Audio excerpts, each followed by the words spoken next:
जी मुसर भाई, ये जो आप नाला देख रहे हैं ना, इस नाले में जब बारिशें आती हैं, सावन का महीना है और इसमें अक्सर बारिशें जाती हैं और ये नाला जो है बड़ा, इसमें पानी ज़्यादा आ जाता है। ये इसका कटाव देख लें, दरख्तों को किस तरह उसने गिराया हुआ है।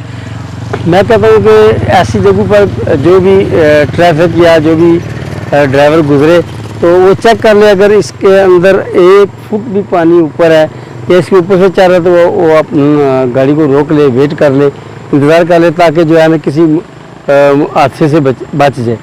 कई ऐसे हादसे हुए हैं कि एक किनारे के अंदर को लोग पिक्चरें बनाते हैं। ऐसी हालत में पिछली दफ़ा बहुत सारे लोग, 3-4 लोग जो विजिटर थे वो फोत हो गए सिर्फ इस वजह से कि उन्होंने स्लाइडिंग की जगह उन्होंने फ़ोटो बनाने की कोशिश की और गिरे और पानी के अंदर चले गए।